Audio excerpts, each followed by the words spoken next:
All right, welcome to the Board to Podcast.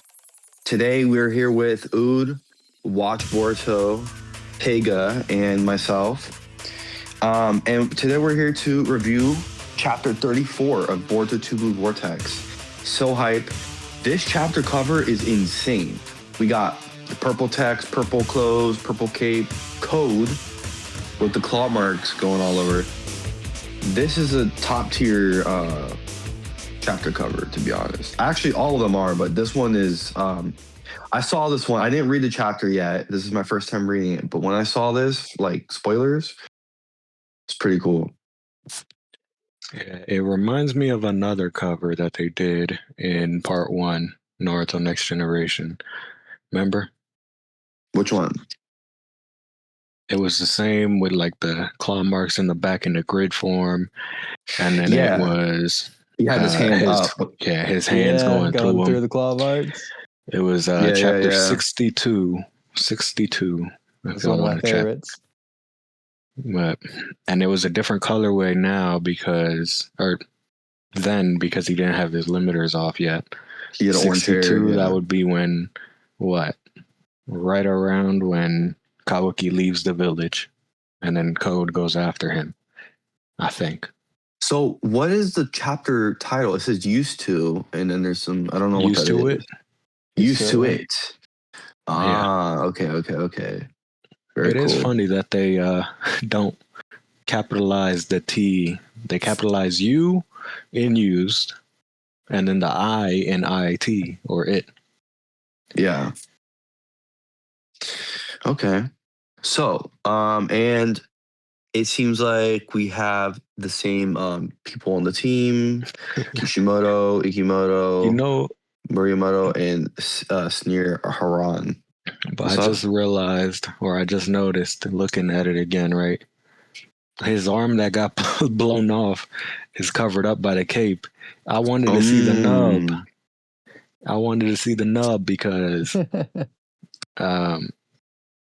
like, how are you going to heal that? I know he's, like, tourniqueted it with his own claw marks, but I want to see the nub. I got something hilarious for y'all. It's a picture, so audio only people can't see it. But if you look in the stage chat, I just put a meme for what people put for chapter 35. It's like the same thing, but Kawaki choking out Code. People's hatred for this character is of their level, I tell you. Yeah, people hate Code. We have people who love Code. We have all kinds of people. Number one haters, number one fans. So, yeah, I like Code. I think Code is like a secret piece to the puzzle with the karmas. It's almost like it is a cheat code. Like it's like wasn't supposed to be, but it is kind of thing. Yes. Yeah, I'm one of Code's biggest fans. I've been his number one fan since day one at this rate. Oh boy. His first, last, and only fan. No, I like Code. Is Code going to be a sacrifice? Is he going to be the one that, just ruins it for everyone? Who knows? But yeah, so the next page 2 here, or the first manga panels, we see Boruto here. He's holding the Thorn Soul Bulb fruit. He's looking down at it, and Kawaki's right. That's right. That's where we just left off from the previous chapter. He grabbed it, and Kawaki's there, and he's saying, "Rot away."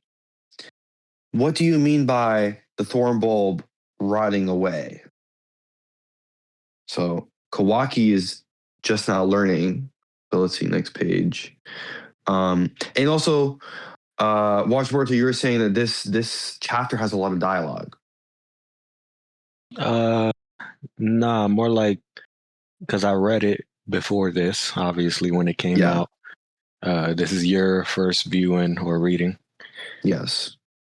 But I wouldn't say it's a dialogue heavy, but it definitely has like a lot of explanation that we don't need, like the audience doesn't, but the other characters need because they weren't around for when we first figured it out with them. Yeah, I think so that's it was one of fair. those. 'Cause it's not exposition for the audience, but it is Exactly. important for the characters. Exactly. Because if somebody doesn't know, but we know, now look, they're going, why didn't they? Because they didn't know. You know what I mean? So, yeah, it's just one of those type. But it makes sense because they just got done fighting. That's almost always what it is. Downtime after a fight, Yeah. I look forward to these moments, though. I think it's important for writers to decide whether to have audience choice to be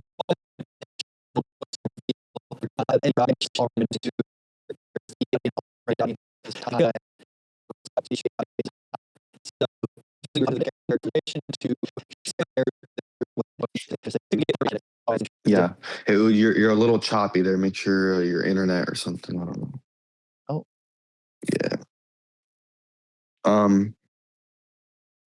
All right, so let's see what they're going to talk about. So page 3 out of 41. So Boruto looks at Kawaki and he says, "It's exactly as I said. If you don't do anything, they'll rot within minutes." And the one turned into a tree, as in the person that the vine tree was modeled on, will die. Okay. Well, first of all, we knew that, but the 3 minutes thing we didn't know. 3 minutes. They say within minutes. Oh, within minutes. So, okay. So it's unquantifiable. But it's at least, well, actually, would within minutes not include 60 minutes because that's another measurement of time, an hour. So would it be 59 and under?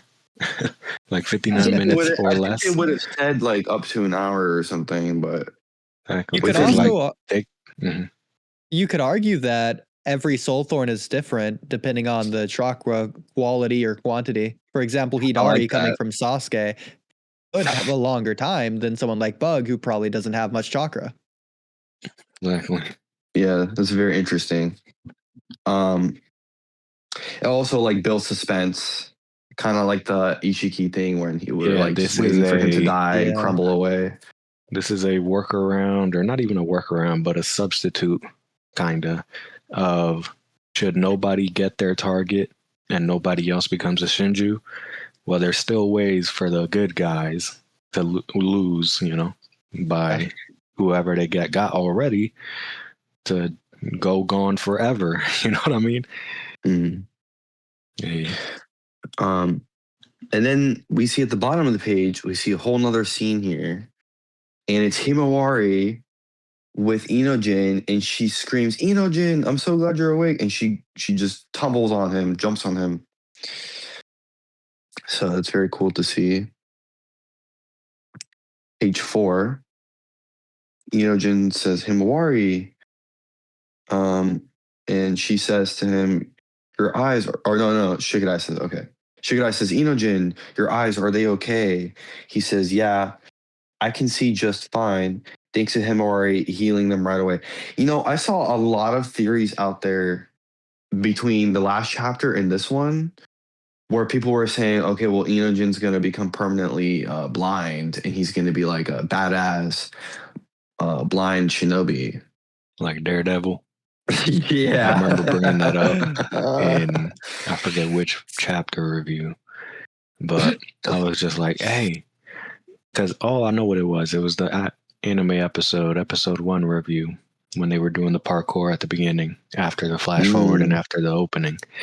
Boruto and Shikadai just are running around this village, parkouring, and I was like, damn, but it's like, this how you know it's a intro to the series, but the series has been living on before you. You know what I mean? Like, this is not the inception of it. They've already been doing this, showing by how good they are at parkour.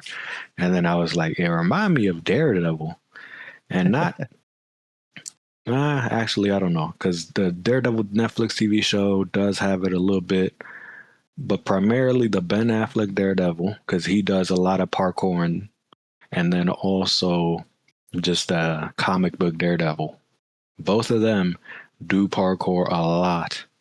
And I was just like, hey, but that's Daredevil right there.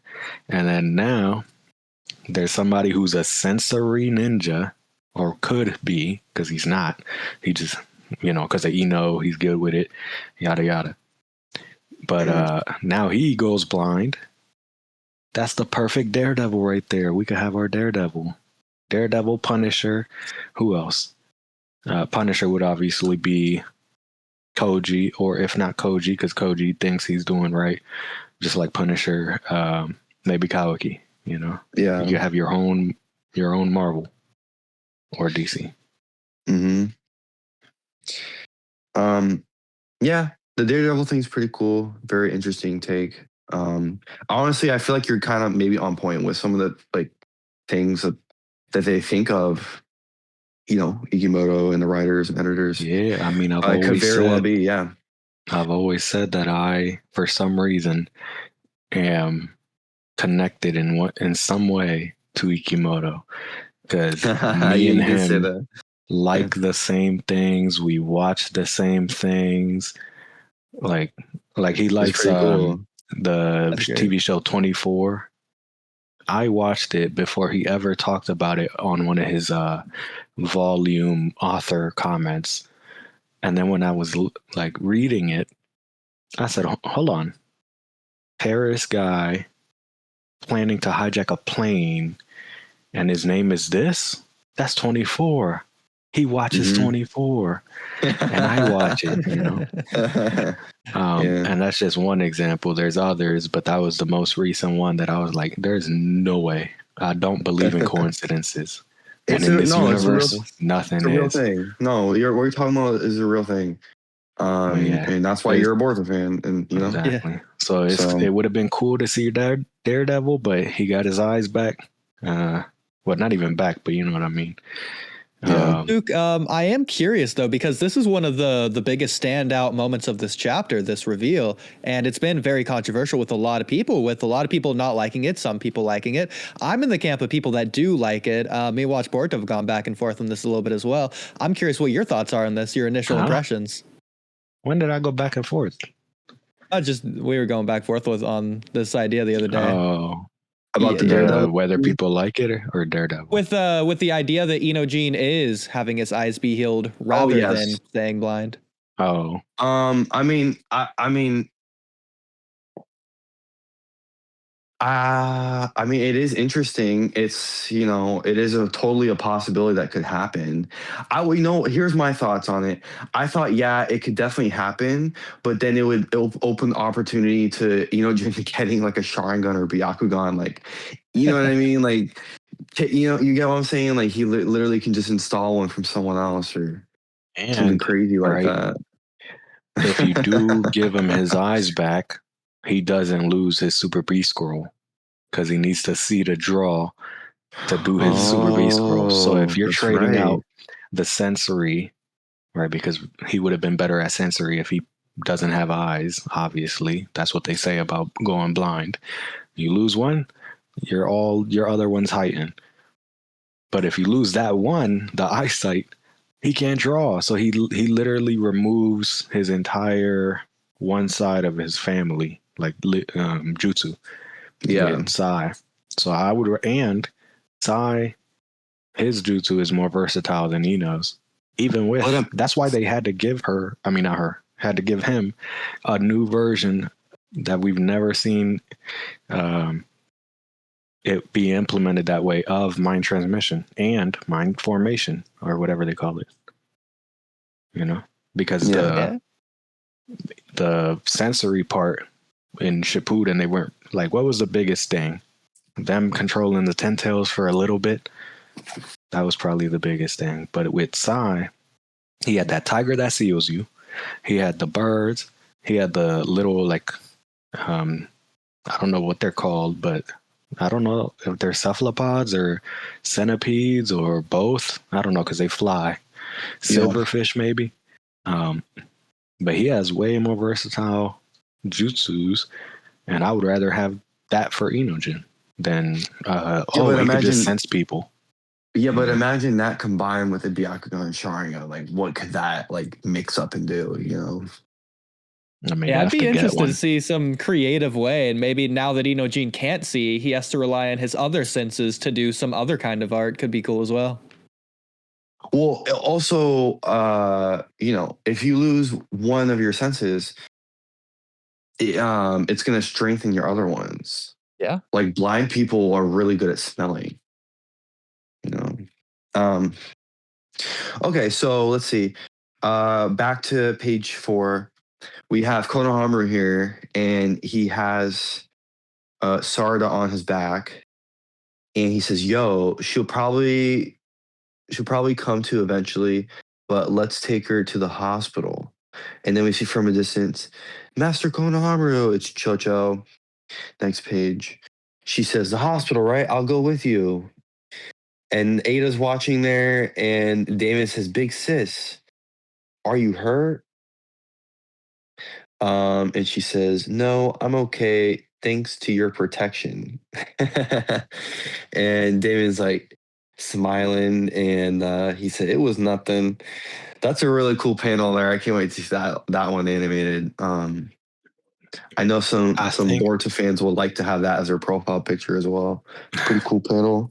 I think I like this outfit for both Ada, Damon, really everybody here, but Ada and Damon,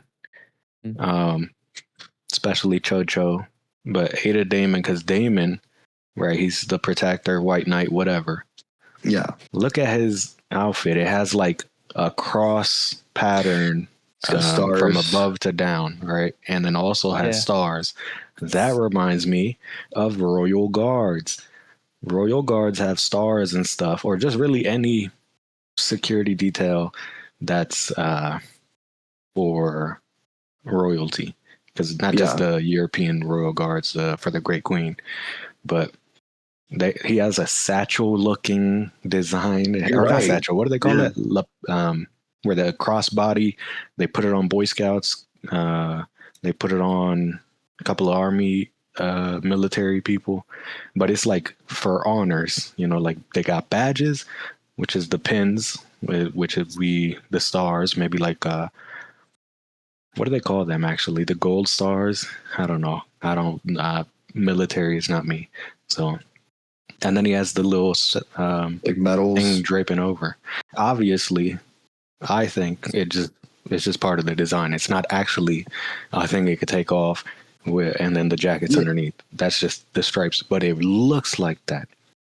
And looks are the thing that matter, because he makes these designs for these characters for a reason. If this looks like a damn Boy Scout White Knight or Royal Guard, whatever, it's on purpose, Yeah, I mean, like Damon is a special character, man. Like, I just love the look of this panel with him. Anyways, like he looks awesome. What do you think about Ada and Damon seemingly taking Inojin's credit? Do they even know the role Inojin served? Obviously, Inojin can only do that because Damon existed. You could argue that there's no way that they could have ever got to Ada because of Damon's ability, but it's still interesting to see them not even acknowledge Inojin here. Maybe they don't. He doesn't even care. Think they knew. Nobody else is going to protect her. That's what he said to Code in part 1 when they were fighting for who's going to be her knight. And then obviously Damon won. He said there can only be one. That's going to be me. So anybody else that protected her? No, you didn't. I did. And matter of fact, that's my job, not you. Yep. So that's what he would be thinking and saying. But yeah, that's why I think he didn't. I mean, he could have done it. He could have did it himself. Like, if he actually tried more, he would have just got them all. Well, was Damon he was getting tired though? Like we seen it. Yeah, but even then, Damon doesn't have to fight. Damon, all he has to do is touch Ada, which is what he was doing, and then Ada's invulnerable to damage. She can't get him. That's if he doesn't have a second ability, which we all theorize that he does. So it would have just been the perfect time to pull out, I'm actually getting overwhelmed, or not me, but her, because I can't, right? He can't get overwhelmed. She can. Oh, for sure. Okay, second ability, boom. But no, so yeah, we gotta for sure. wait. He definitely. That's Yeah, he definitely has a second ability. that's gotta be probably for when he fights Boruto, because remember, chapter 80, get strong and we can fight.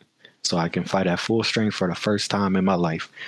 That's gonna be for sure for Boruto, the second ability, if he has one. Yeah. So Ada glances and sees Boruto and Kawaki to her left, and she sees them standing there. Well, be to the right. Or to the right. Is it right? Yeah.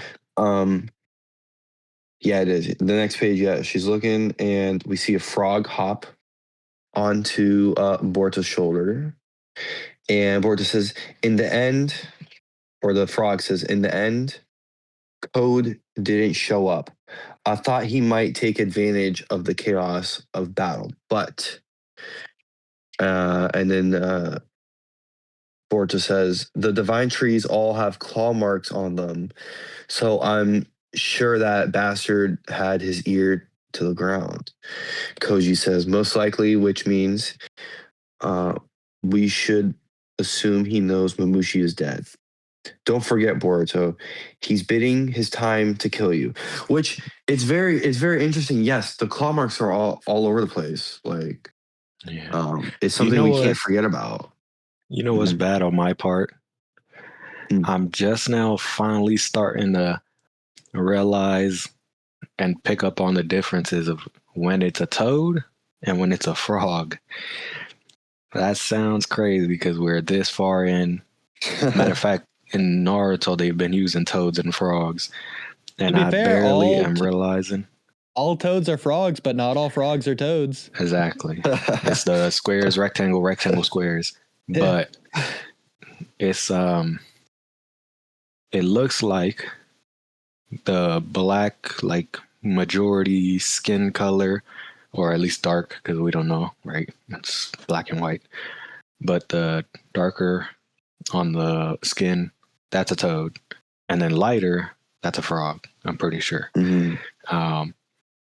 Because in real life, oh my God, I have no clue at all what's the difference. But like, why would I ever need to? Matter of fact, I accidentally ran over I think it was a frog because it was next to some water. Just earlier today, I was driving. This dumbass frog wanted to cross the road and it died. It was a sign from Caution Koji. Well, it's a frog, so it would be somebody else, not. But yeah, nah. I'm pretty sure it was a frog because it looked soft in real life. Like it looked like I could squeeze it and it, you know, the ribbit. And then also when I killed it, it disappeared. Like it was flat. I said, damn. How? And I didn't even run it over that bad. I like only went 60. But yeah, so you went back to check on it? No, when I came back the same route, I seen it. It was still flat. So it might have not have been me actually. I might have just like crushed it, but then everybody else behind it. Though. I don't know. No, I took the same route. I remember. But yeah, like why you coming out the water? Because I'm pretty sure frogs are the water one and toads aren't. Maybe it's not. I don't know.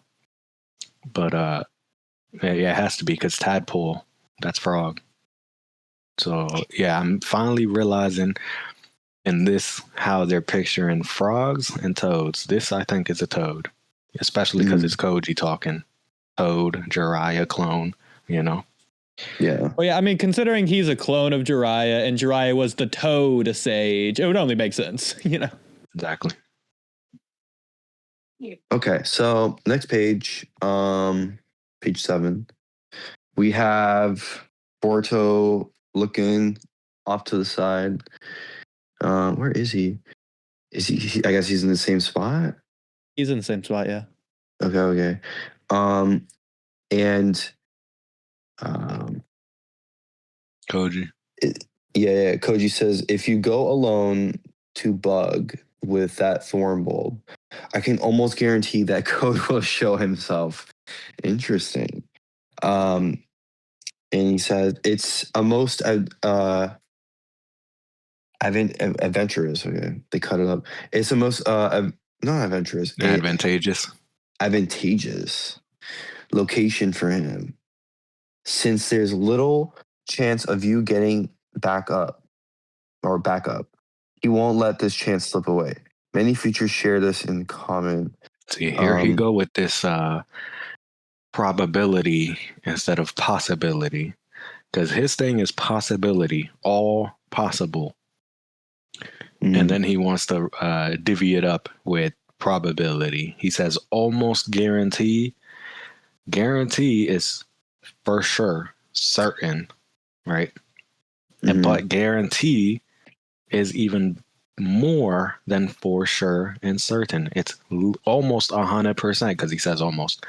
So majority, but then he says little chance. That's minority, I'm assuming. And then he says common.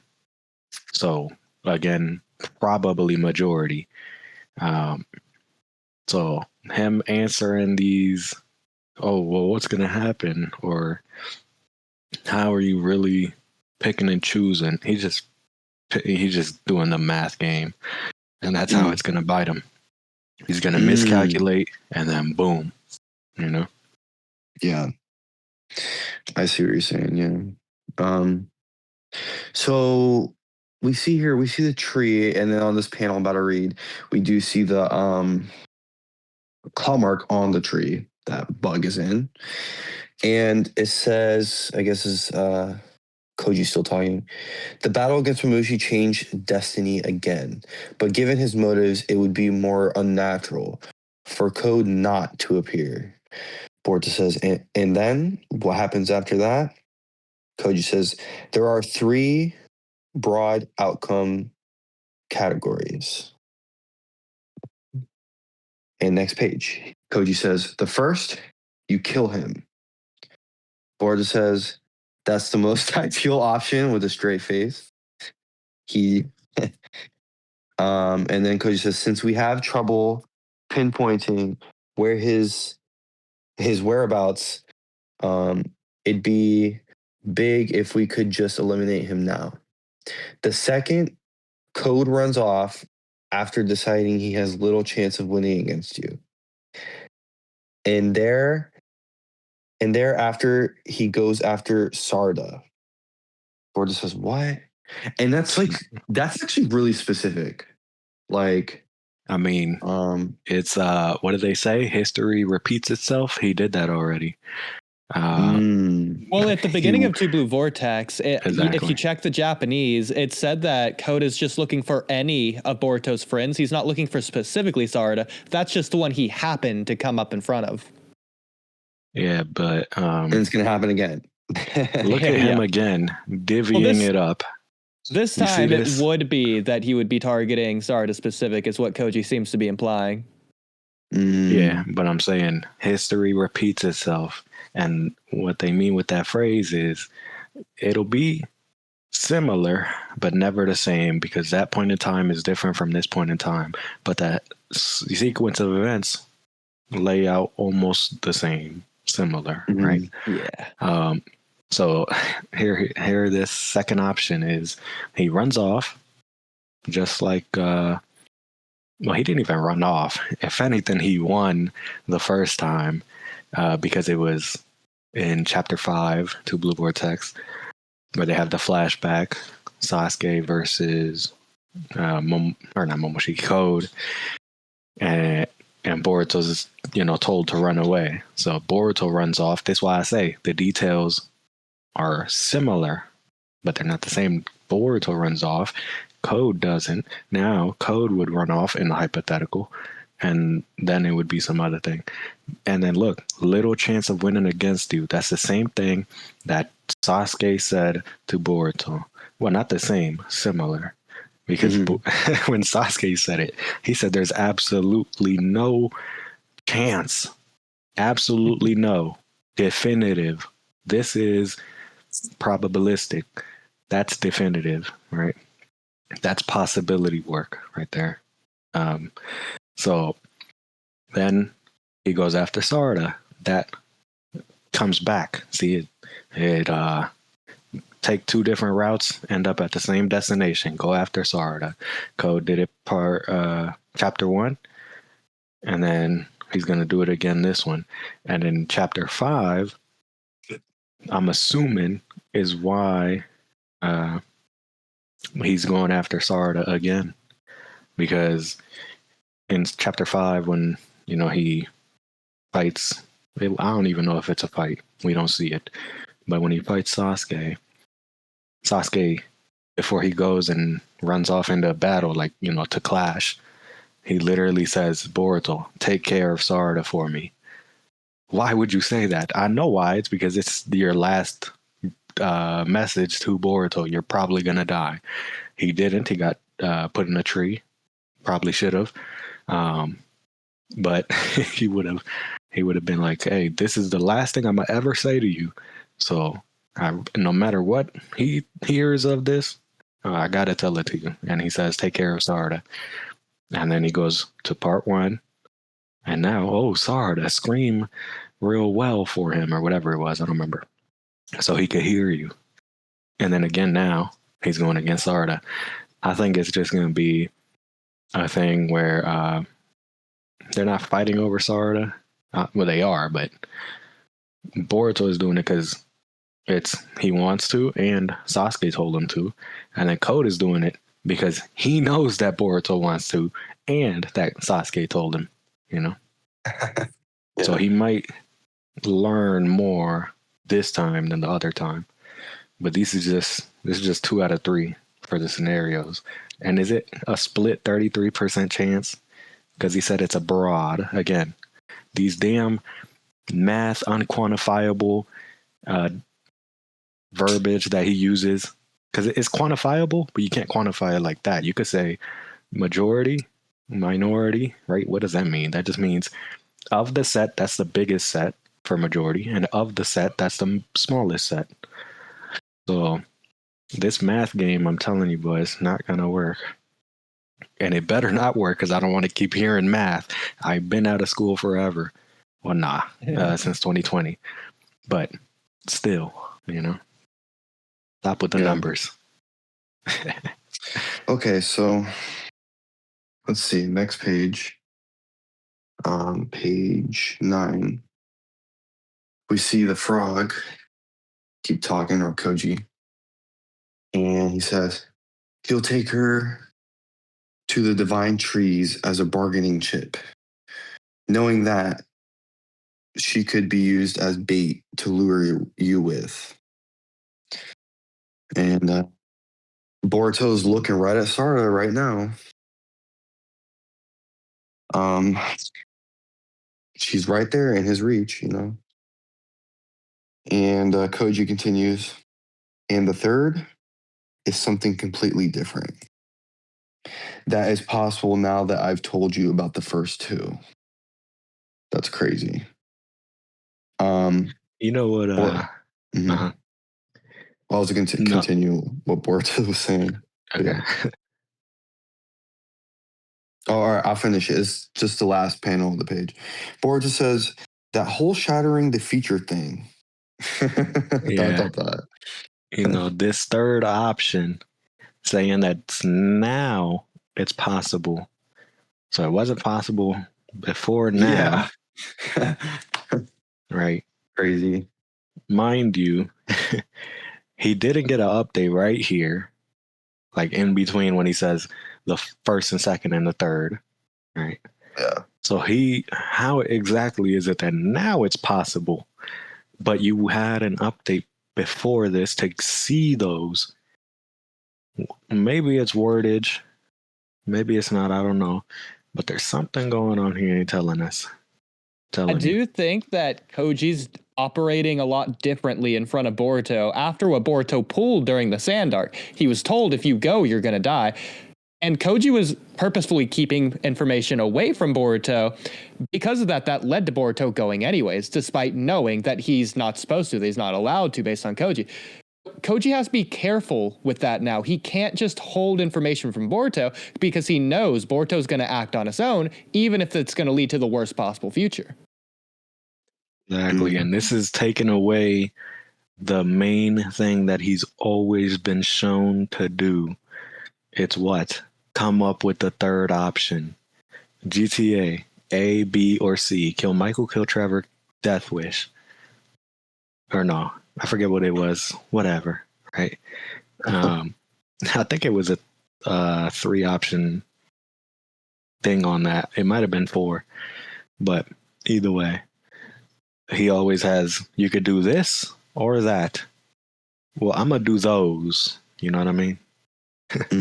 He did it with Boruto in episode, or he did it with Boruto. Boruto did it in episode 12.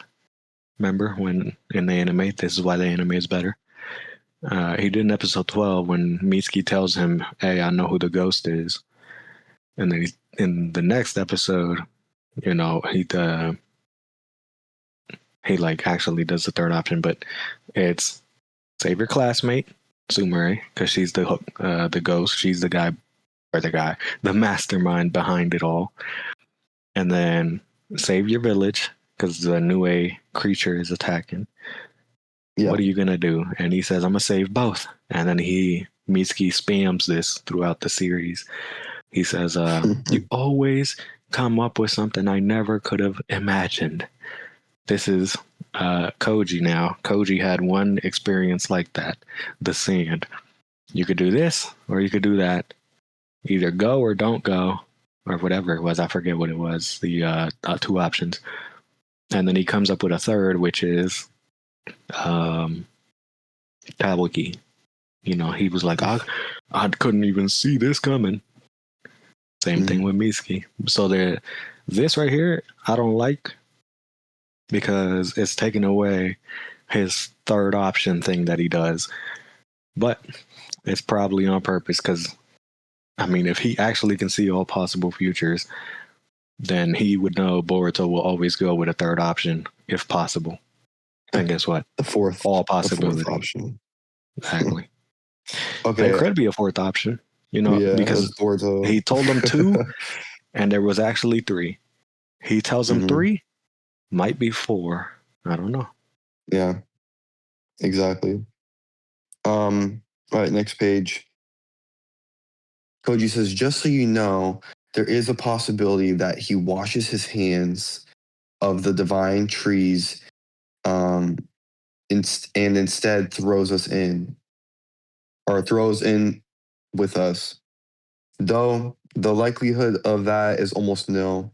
So if you are able to kill him, let's remove a source of anxiety.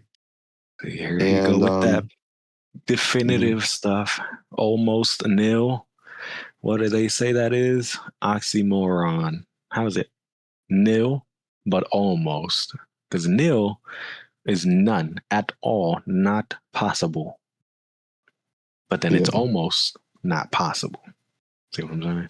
That's crazy. How can it be almost not possible? It's only quantum state on, quantum state off. Schrodinger cat, you know? Koji with his cloak. This is crazy. Okay, then we see the thorn bulb in Boruto's hands. It's kind of like getting ready to like burn away. And he says, we're out of time to think. And he looks back, he sees Shikadai, Himawari, and Inojin. And he says, that was brilliant, Inojin. You can keep your hair for now. And he vanishes. And Himawari notices, and she's like, Boruto? So we never really got to see them have a conversation yet. And that's Kawaki's fault, remember? They're paying off that line that Boruto had with Inojin a couple chapters ago, if you remember. Yeah, when he said, if you make her cry, I'll cut your stupid haircut or something like that. Yeah. And then now you could keep it. You know what this reminds me of? The anime. It happened in the manga also, but the anime because they did it better. And this is why it's better, right? It was the episode where Demon senses something, whatever it be, inside of Himawari. And then Boruto's like, he has the wrong idea of what's going on. He's like, no, Boruto, Big Brother would never approve of that. Talking about dating. It reminds me of this. Like, he's not saying dating because it's just about her or him making her cry, but the bet or the wager is his hair. It's the same thing with the Damon thing. Boruto's never going to approve. Well, he approved here, so this is one step closer. You know, what do they say? You got to get the father's approval for their hand in marriage or whatever in real life. Obviously, we don't know because we don't even know if they're going to be old enough, like around enough to be married or have the opportunity. Because remember, when Naruto got married, it was peace. I don't see that anytime soon for now, especially not until the future first episode scene, you know? Yeah. So are they even around to get married or even be in the process of they can have all the people's that are involved approval? I don't know. But yeah, but that first scene, it could now literally just be like a possibility of a future that Koji saw. yeah. Like, dude. Which is crazy. And also, Koji's ability basically makes everything canon. So there was no filler at this point. That's true. Metal Lee, canon. Oh, Metal Lee was in the manga too. Yeah, true. But just a little. Well, Denki's canon though. So, Wasabi and Amida, they're in the Mirai manga. Yeah. And you got to remember that was a novel first, I think, or at least before the manga, obviously. I don't know about the sequence of events for that one specifically, whether it came out before or after the anime version, right? Like what the order is: anime, novel, manga, or novel, anime, manga. All I know is manga was the last one. This is why I say manga does not matter. It's not the source. If it was the source, it would be first, and that wasn't even the first thing of Boruto. It was the movie. You know? Yeah. Technically, it was a novel, but they were released basically same time. Yeah, they were released on the same day. It was part of a promotion thing. See the movie, get the book. Not get the book, but buy the book. They still want that money. Yeah, buy the book or buy the ticket to see the movie. Buy the book too. I got the book actually somewhere. Oh, nice. The novel of the movie. I got the poster for the movie. Very nice. That's dope. All right, let's move on to page 12 here. So Kawaki's here, and we see something say Kawaki. He looks down. Oh, it's a. Which one is this? This one's different than the. This is the frog. The other one was a toad. I think that's a frog. Right? Yeah, because the one that I ran over, it looked like that right there. Oh my goodness! I'm telling you, boy, it's a coincidence, or nothing is a coincidence. Shoot. I'm telling you, bro. Wait, hold on a second. Oh, matter of fact, I got a joke right here. Why did the frog cross the road? To get ran over by you. No, to warn me about the future, because it's. Or I guess no, because the frog would be a motto. All right, whatever. You know. No, don't spoil it. That shit was corny. Right here. I'm reading this page. The frog speaks to Kawaki. Says, "It's me, Amado. Hold up. Pause. Brakes. Put the car in park real quick. Okay. Maybe put it a little bit in reverse. Hold on. What did he say? The frog said, "It's me, Amado." When have we seen Amado using frogs? We haven't. So this is brand new. It's weird to me why Amado is so obsessed with Jiraiya. He brought back Jiraiya in the form of Koji and gave Koji all of his Jiraiya things with toads. Now Amado, separate from Koji, so it is an Amado thing. It's not a Koji thing. It is an Amado thing. He's using toads as well. I don't know why. That is an insane thing. He literally is copying Koji. It's like, yeah. Oh, you're doing it? Okay, I'm going to do it too. I mean, to be fair, Koji's toads were always made by Amado. They were Scientific Ninja Tech from the get-go. But I was assuming True. that Amado made them because Koji's Jiraiya, not just because Amado likes toads, I guess. I don't know. And Amado's been looking up on Kawaki, watching him lately. So I wonder what he has to say to him. And Kawaki's like, huh? I In the wonder next why. page. Mhm. I wonder why not have other means to talk to him or to get him to see that he's around, because he can see through his eyes, right? He still has Delta, so he can see through her. Imagine it. Imagine you hear an old man voice coming out of Delta Bronco version, the good one, and it's Amado. Hey, it's Amado. I gotta warn you about something, and then boom, you know what I mean? Back to Delta, especially because this Delta, she's all lovey-dovey for Ada because of the arm. So it would just be a funny comedic thing, just like the what's the name? Kobu. Just like when Kobu got possessed, or I guess hit with the mind. What do they call it again? It's Mind transfer. traumatizing. When Kobu said "Dad" to Sai in front of him, but it was, Inojin, not Kobu. This is crazy. I hope they keep the. Well, actually, no, it depends, because it could be different for the hypothetical Amado example, and then for Inojin. Because for Inojin, I feel like they should do Kobu's voice is the one saying it, and then with no, like, you know how they do the Boruto Momoshiki like combination voice, they combine the two. Yeah. No Boruto. Inojin at all. I need only Kobu on that one because it's funny. And then the opposite for the hypothetical of a model talking through Delta. It's a woman, and then you hear a man voice, Mm-hmm.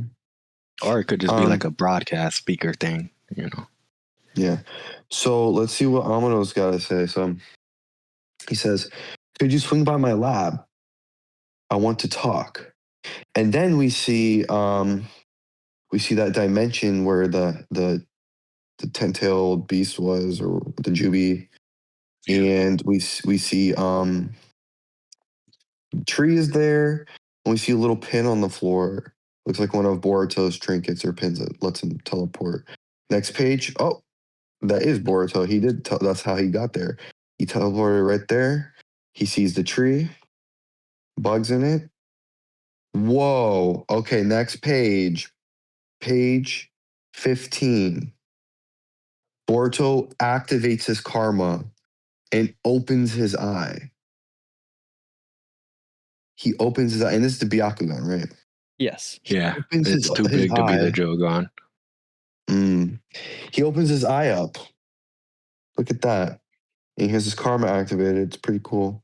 Which, keep in mind, Byakugan, we see it has the X-ray vision, so he can probably see Code's claw mark and Code in the claw mark through the tree. Oh, yeah. So it's showing that right here. He activates his karma, same page. He activates his karma, and it shows he can see the actual claw mark on the other side of the tree. So he knows. And next page, we see some of those big noises, probably some music will start or something intense. And we see the eye. We see Code's eye on the claw mark, and he's thinking to himself, "Boruto, you fool. Coming here to save Bug, to whom you have no ties or obligations." And but really, Boruto is doing it just to get Code to pop up. And he says, "I thought you might come though, because that's the kind of guy you are. Now come closer, you Fozer hero. I'll end you in an instant by slashing your throat." And we see his hand popping through. This first off, that pin, I've never seen it before. It's a new pin. Because it looks like a circle with a cross in it. What does that mean? Target? What does that mean? Star? Because that's also how they do stars. Or some drawings of it can be X marks the spot. Exactly. It could be target, bullseye, probably bullseye.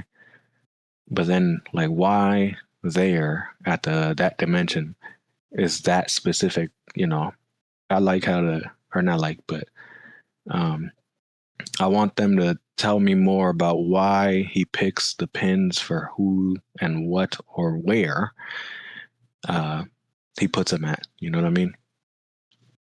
Like, yeah, well, the probably the sand. energy or the shape he can like, so he remembers. Well, yeah, I we know guess. it's to differentiate, but Yeah, then is it literally just bullseye? Right? If it was I want to remember the Ten Tails dimension, even though it's not even there no more.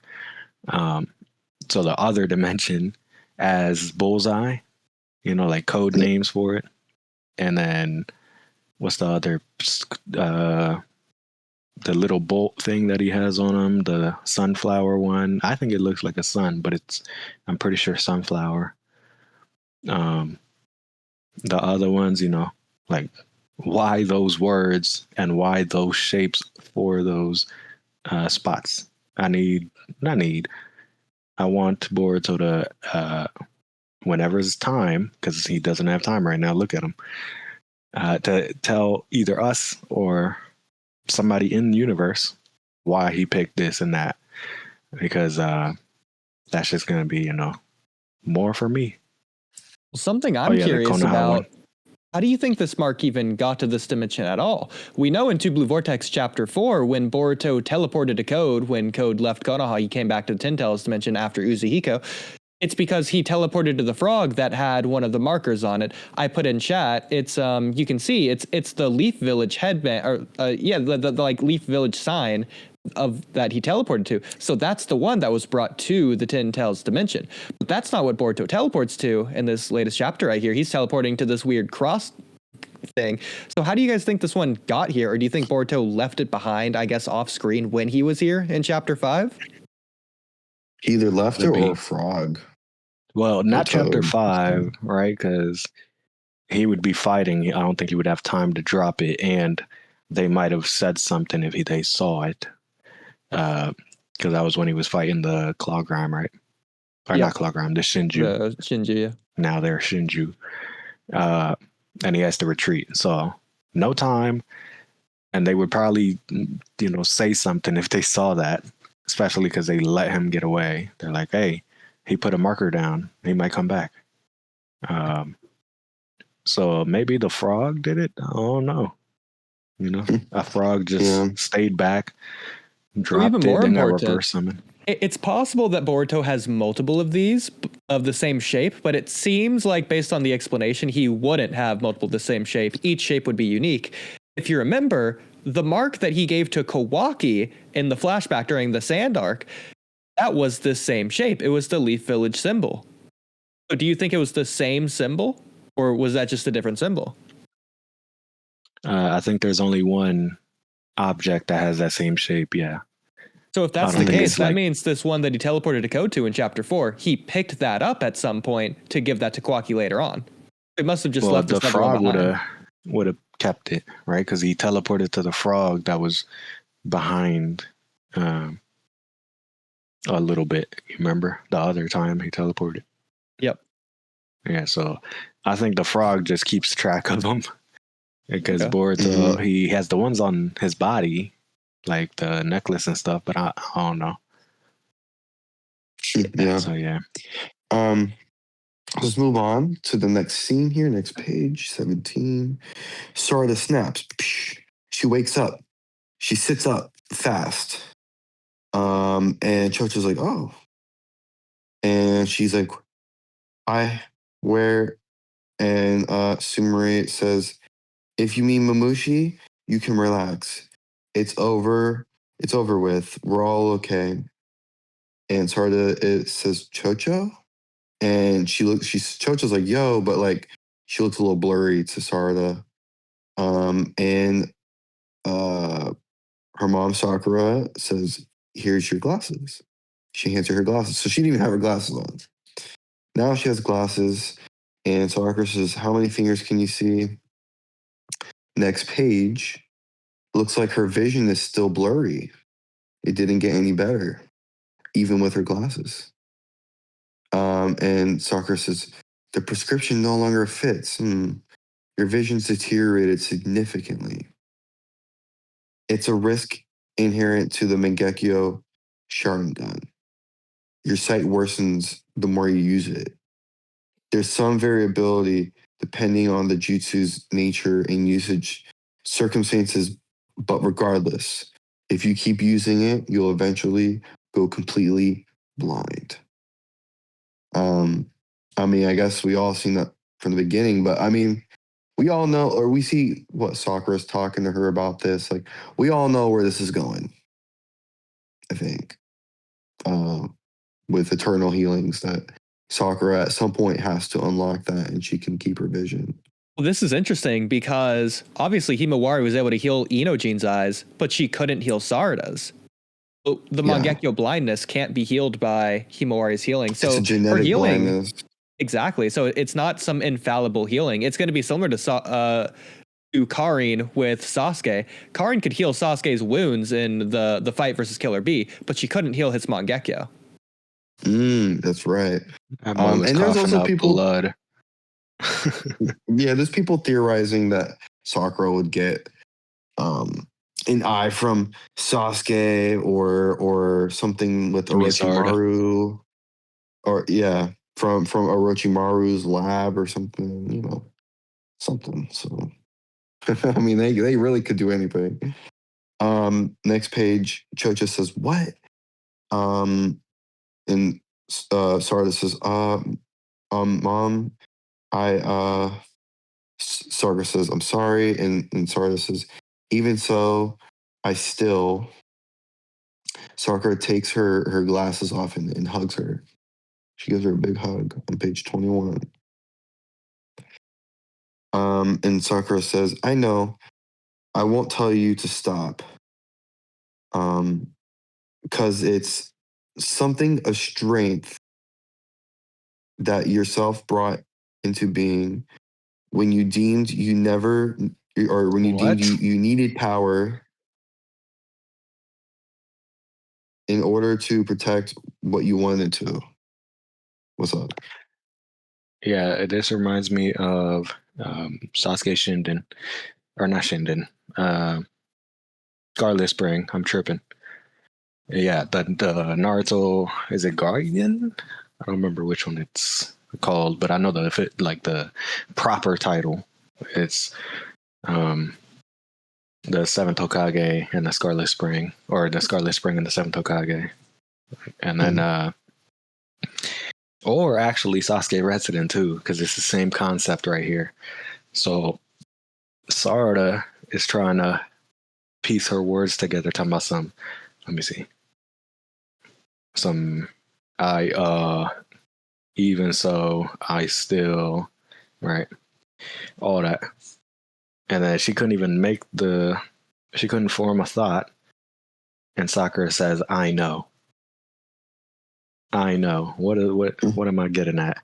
It's Sasuke Resident and the same thing that they said in pretty sure Gaiden, where Sarada asks Sakura, like, how do you know that, like, y'all actually love each other and shit, right? Because he's never around, yada yada. And she doesn't even say anything. She just like holds her forehead because it's the forehead poke, and she's like, it's something more, your words cannot explain it. That's why you can't make the words to speak it, right? And then back in Sasuke Resident, the same thing happened when they were doing the ring scene. That ring scene, first off, is one of the greatest scenes I've ever seen in Naruto or Boruto. That ring scene, you know which one I'm talking about? I do. It's beautiful. Yeah, because the soundtrack is probably the best song I've heard, except for the one that makes me sad, which is the only one that I don't have that over, but it makes me sad, so I don't ever want to listen to it like that, And then I don't even know if it's a Sasuke theme or if it's a Sakura theme, like who it falls under. But whatever that background music was, when he's lifting the hand to, put the ring on, that's one of the best songs. And then the scene, the way they pose it like she's not saying anything. Sakura is just in awe, right? And then the God rays or the moonlight, because it was night. Yep. The moonlight coming through, hitting them. People say, "Oh, airbrush." I don't care. The airbrush thing that they talk about, like with that one Jigen panel when he says, "I'm your father now." You come live with me. That I don't care. The airbrush actually looks better in that than Jigen. So, and it doesn't even look that bad. It's just the compositing because of the moonlight. So that right there is one of the best scenes ever. And it had damn near no talking for the part that I like it, because the talking part after when he's like, wear that, I don't care. That's just Sasuke never talking like that and then says that, some simple shit. I get it. But the part where they're not talking speaks a lot. What do they say? A picture holds 1,000 words. A picture cannot speak, but it can make words. You know what I mean? So this right here is the same concept of they just have that telepathic thing where they get it. If you know, you know. And what she's talking about, because I'm assuming this is the first time that Sarada is seeing Sakura and telling her about Boruto, because that's what happened. Boruto was in the field with them fighting the same enemy, so she's gonna have to try to explain herself. She says, "I know, I won't tell you to stop, it's okay."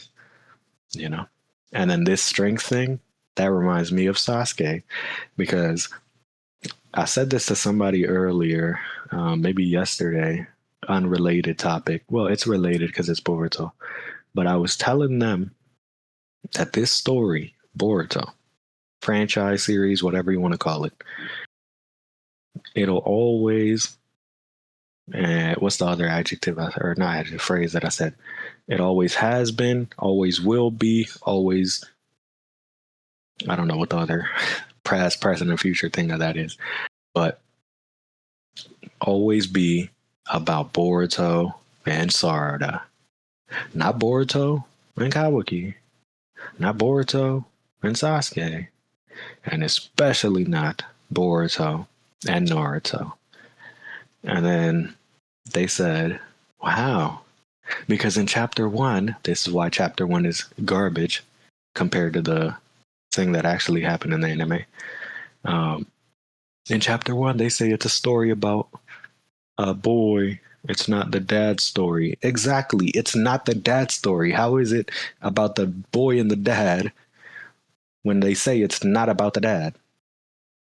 But that was just some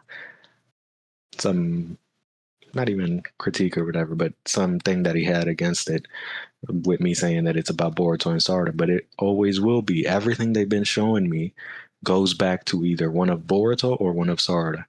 So when Boruto had the same type of talk, it was Boruto and Sasuke before they fight Code in the flashback of chapter 5. I remember. He says, Sasuke, he says it's there's something, and he says the same type of thing where it's like there's something that only you and her, Sarada, can complete or can, deal with. And then now right here, it's something. The something is a strength that you brought into being when you needed power. Like, come on, in order to protect what you wanted to. They're setting it up so that they both have this moment of they just don't even got to talk about what they got to do. They will do it, And Sasuke believes that that's what it is. So he's making sure that that's what happens. That's why he gave up his life. Well, he didn't die, but he tried to give up his life. He literally said, "Run! We can't win against him." Which is funny that people think Code is a loser when Sasuke said it. There's absolutely no chance. See, he's definitive. he is a definitive person. He's always been that, what do they call it? Straight shooter guy. Koji, he want to be mysterious. He think he Cardi. But no, yeah, this right here I loved because it's just another thing that if you watch the anime, you see more examples of and that you appreciate better, you know? Yeah. Let's move on to the next page here. So they're continuing. Sakura says, as long as you're aware and resolved, I'm cool with it. I won't interfere. She says, Mom. And Sakura says, you want to help Boruto, right? And Sakura starts crying. Sarada starts crying. And she just puts her head down. Nod. Yeah. Well, she has some tears in her eye in the corner. Yeah, a little bit. Out of curiosity, Zook, how do you think Sakura knows this about Sarada? Intuition, mother's intuition. I'm telling you. Yeah, mother's intuition. And then also Sasuke, he's just always been really intuitive. It's words cannot explain it. Divine intervention. I like how there's this mystery element throughout the entire series. Obviously, you're no way they're gonna not tell us that mystery element. But yeah, mother's intuition. I'm about to say intervention. But yeah, no, you got a good point there. That's what I think. I mean, it's her. You know, also she was hit by omnipotence, so you know. Anyways, next page, 24. But she the says actual, actually, I just thought about it some more. Probably the more likely reason in universe is just because she heard it from somebody. You know, she gossips with the other parents, and Shikadai, right? He knows that Himawari's acting weird, talking about something. I want to help him. What are you talking about? What's going on? Why is not the Himawari and Sarada sounding the same? What the fuck? Especially Himawari, because her parents, Boruto killed, supposedly. But yeah, so like, no, I get that. To be fair, there's a difference between the Himawari case and Sarada one, of course, because Himawari is directly talking to Shikadai. Well, that's interesting too, but she thinks it's the person that Kawaki is, not actually Kawaki. You know what I mean? Yeah, like the memories is because of Kawaki. This is Sakura figuring it out about Sarada, as opposed to Himawari telling it to Shikadai, who didn't have the idea. Yeah, show don't tell. That, and hey, that's why it's better. Show don't tell. She didn't even have to say nothing, and she already know. Yeah, you're just like me. You wanna. Well, that's what I love about this scene, because exactly, we as the audience, we do know this. Sakura from Naruto Part 1, she was like this. She was so madly in love with Sasuke, she couldn't even stand it. So much so that nobody could tell her otherwise. She wouldn't be willing to listen to anyone about how to approach the Sasuke situation. She did it her own way. Even if it was unreasonable, she was willing to sacrifice everything for Sasuke. So it's cool to see that Sakura understands that's how she was. And she's applying that to Sarada now. Even if Sarada doesn't feel the exact same way about Boruto as how Sakura felt for Sasuke, she can understand the actions of someone at the very least. So I like that. Yeah. Yeah. So Sakura says, "Yeesh, you truly are my child. To be willing to cast everything else aside, all for the sake of a single boy." And then the very next panel is Sumire. Thing that's very important. It's a small panel, but the thing is foreshadowing. I think that's too. I don't know foreshadowing, but we know that they've already revealed that they both like Boruto to each other. Like, so Sumire is there. So I think that's a important. Yeah, maybe foreshadowing something in the future. Sakura says, "You're also like your dad. Always going up against something massive, no matter how bad the personal toll is." His big brother too, Itachi. You know what else is massive? That's crazy. They reference Itachi. I know. Everyone's Yeah, that's freaking out actually about cool because they never talk about that. Yeah. It's on purpose, literally. When Sarda tried to go find out more about her family, everything was under lock and key, or in this case, Yeah. If you remember, password. in one of the novels, Naruto wanted to tell the village about Itachi, but he wasn't allowed to do that. He wasn't allowed to Yeah. say that secret. And then Kakashi's the only one. I remember that. But or not Kakashi, but he's the one that like knows about everybody and what they really did because he was around the most. But that part right there of you're also like your dad going up against something massive. What is he? Which one is she talking about? Like what example? You know, because she's talking about multiple, right? Always. That's more than one, or at least has to be more than one instance. So, which ones is she talking about? I would assume probably Madara, right? And then also Kaguya, because they're the biggest bad, massive truth-seeking orb, or whatever they call that. But then also, what else? When he was on his personal path of vengeance or revenge, because I think it's revenge. I would see it as probably Sasuke's revolution, him trying to change the shinobi system, Yeah. because he doesn't care what anyone else says. He's going to do with his strength what he believes to be right, regardless if others disagree with him. That conglomerate, that global power, because he was gonna, he said he wanted to become Hokage. What do you think he was gonna do? He was gonna take over all the other villages too. He was gonna be dictator of the world, if he had his way. So that is a massive task to take on. And then no matter how bad the personal toll, well, Sasuke went through crazy. That's why I like him better. And that's also why with this speech right here, I said this to the same person that I said the other stuff earlier with the Sasuke wrestling and all that. That same person, I told them that Sakura and Sasuke are better parents. Yeah, I'm messing up. It gets you. I know. But Sakura and Sasuke are better parents than Naruto and Hinata.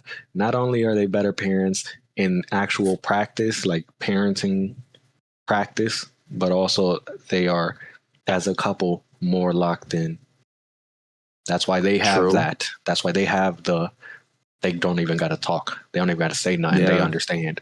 Like Shinnok, she, when she's damaged by the things, and then, or no, when he's damaged by the things, and then he teleport that, and then she punches. Literally perfect alley-oop. They didn't even have to say nothing. They just looked at each other. Same thing with Boruto and Sarada against Boro. Backflip, Vanishing Rasengan, Chidori, telling you. But no, they're just more locked in, and then also they're just better parents.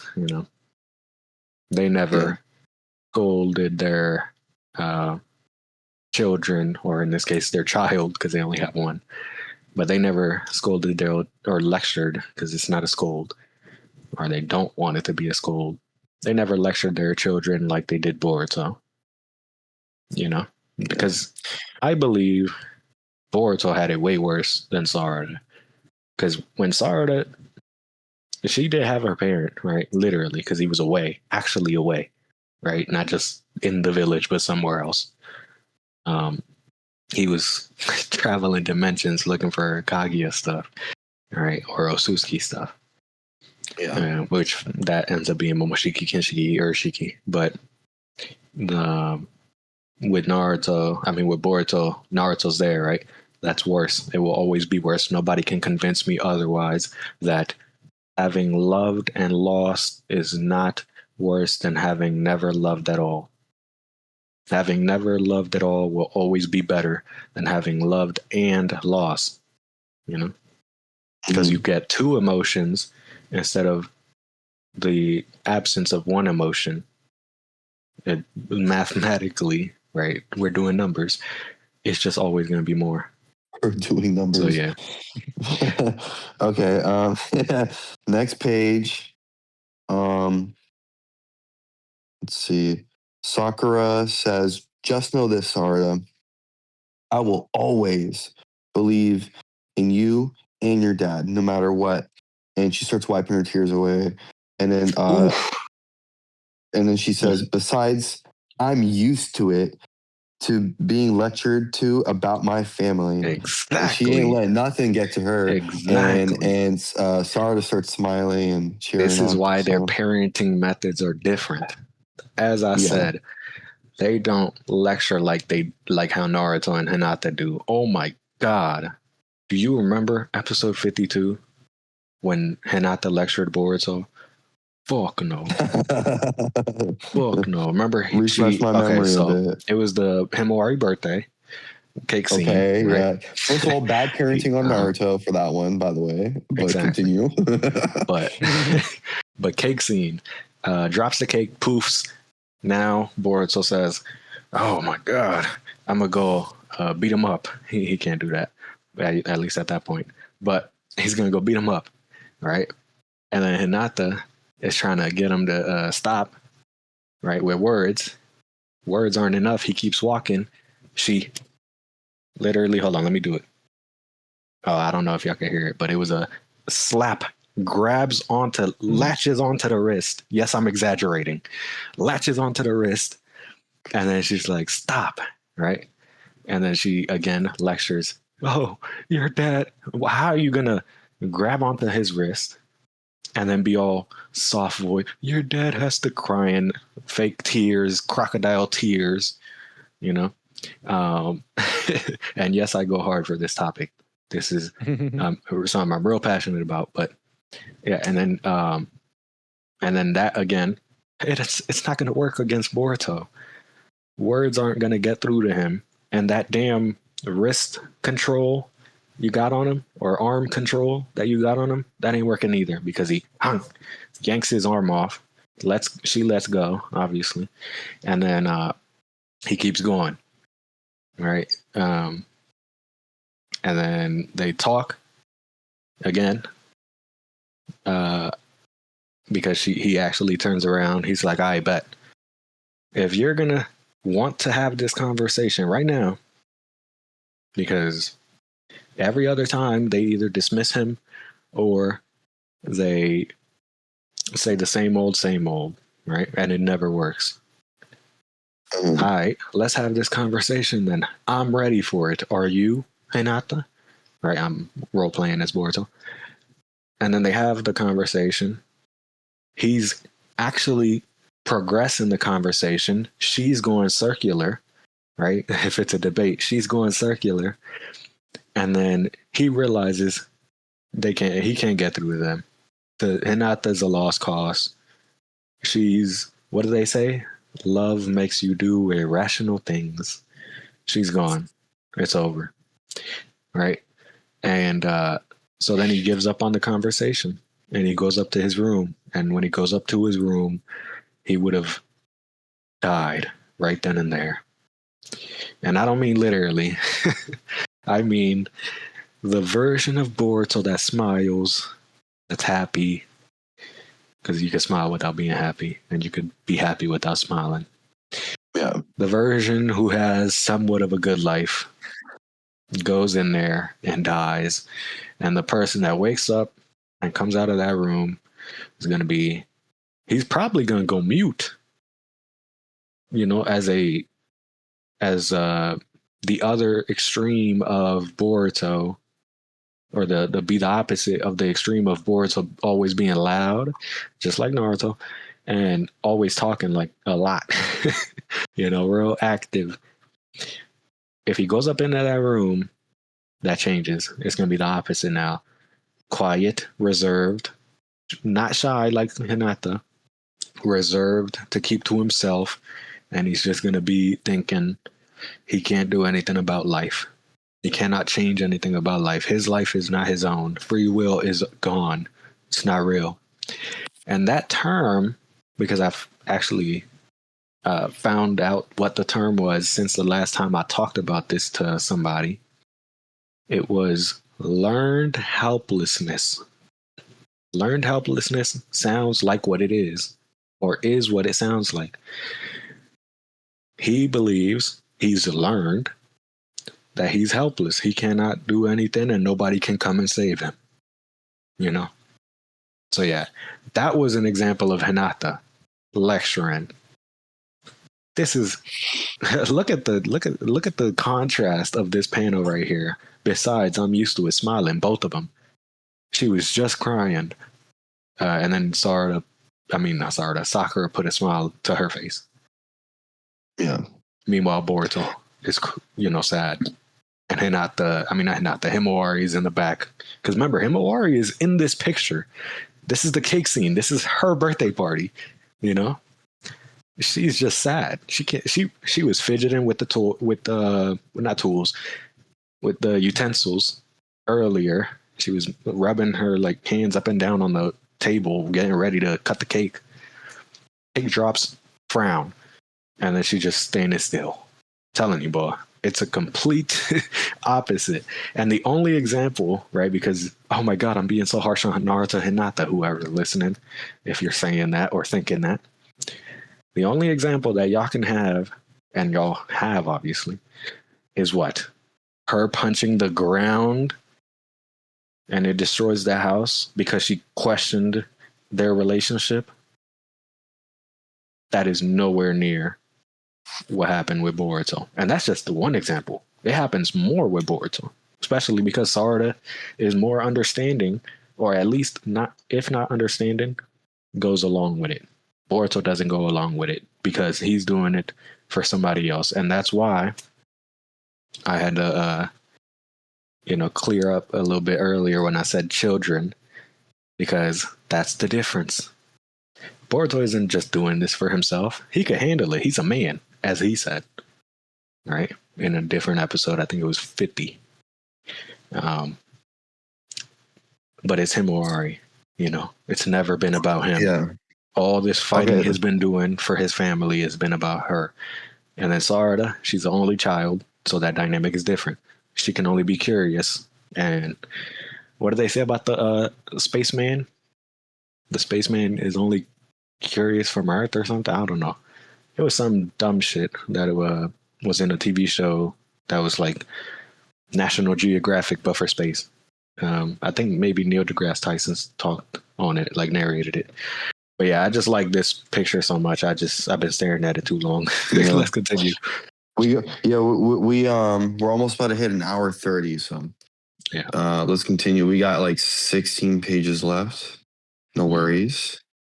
So everyone who was just listening, make sure go back and check every single episode and chapter that Watch Boards just mentioned. Okay. That's your homework. Page 26. Let's see. We have another doctor saying, "Excuse me, Master Sakura, about that patient in room 8." And she says, "Apologies. I'll be right there." And then she screams at Sarada. She says, "Sarada." Next page. She says, "Yes." And she has her angry face. She says, "Oh yeah." It's funny. That top left panel reminds me of Matsuri. Himawari? Oh, Matsuri. No, Matsuri. Remember when she said Konohamaru-chan? And that was the whole point of that one chapter with the chapter cover on it. Or maybe that was the one after, because I know they do whatever happened before as the cover. But sometimes there's exceptions if it's super crazy, whatever happens in that chapter. But yeah, inhale. Yeah. Big bad wolf. Yeah. So she inhales and she screams. Maybe that's what Matsuri was doing, inhaling. So it looks the same. Well, maybe exhaling because she was about to get killed. Yeah. She was like, and she got hurt. Yep. The double Rasengan. So why she says, "Oh yeah," she screams, and then Sakura is looking. Himawari and Chocho are also looking, and then she walks away.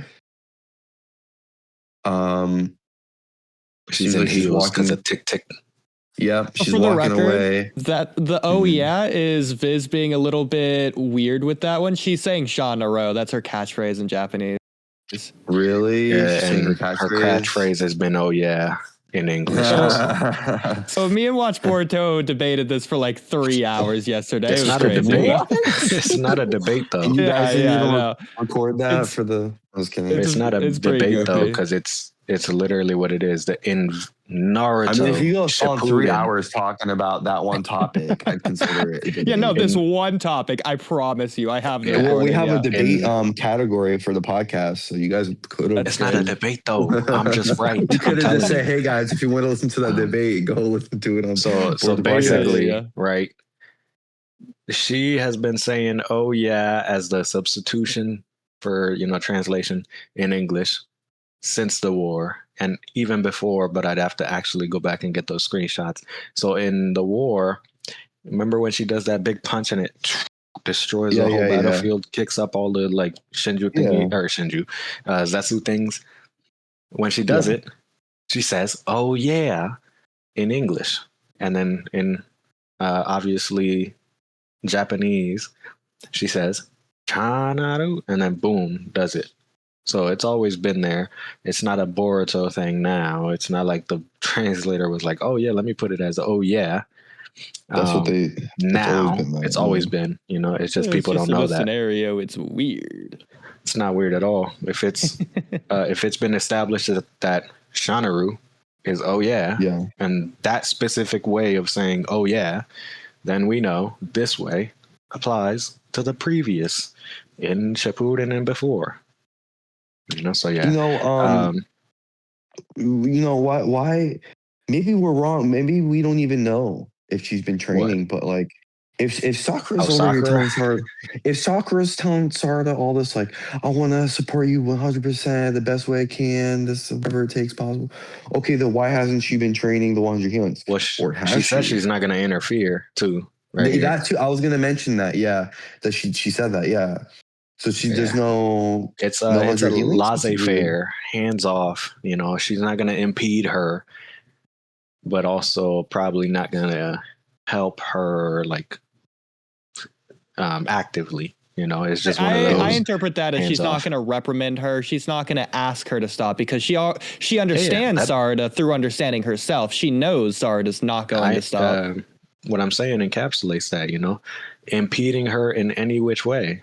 A reprimand, impeding, literally, and then helping in any which way, So yeah, I just think it's just a hands-off thing. It's the same thing with Sasuke when, as I said, Sasuke had his moment with Boruto, and then she just now got hers with Sakura because it's a Boruto Sarada story. Always will be, always has been.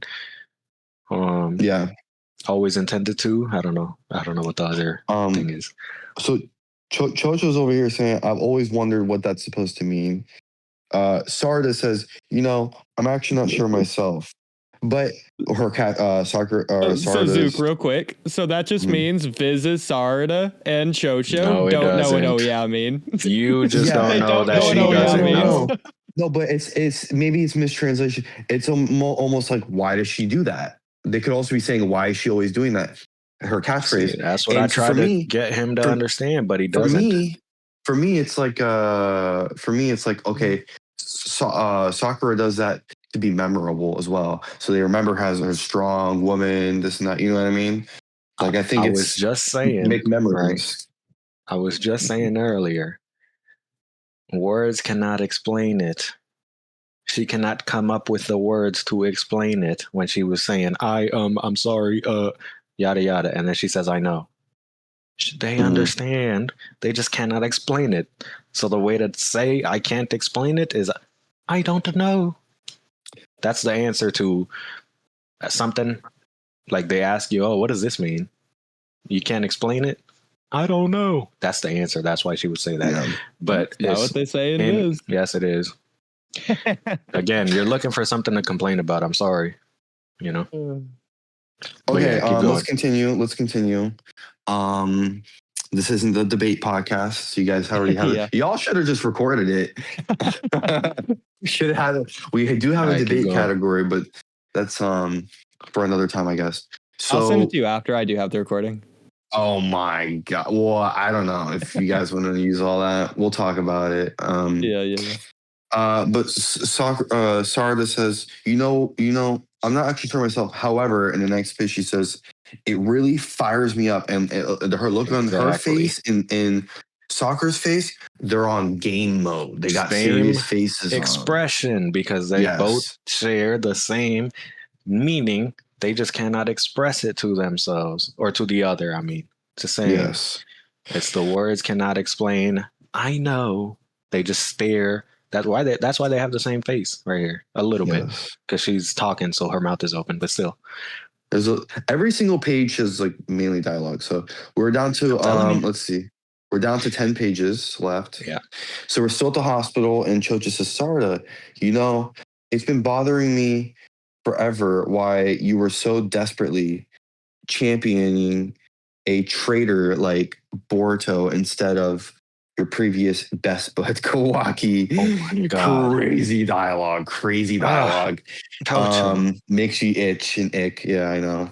And she says, but after fighting side by side with him, this time I realized that in terms of battling for Kona, Boruto is legit. Okay, good for you, Chocho. That was, oh my god. Like, damn, Chocho, I know omnipotence is on you. You can't do much about it, but fuck. Just even hearing it sounds wrong, because it is. But championing, holy shit. But that's like, it's also, I feel like because of that, you can't just like, you know, some people when they watch animes, they might just skip episodes, say, oh, this is filler, I'm not watching this, or like, you know, some people just jump from straight to Boruto. They didn't even watch, or Two Blue Artists, they're not even going to watch Naruto or Naruto Next Generations.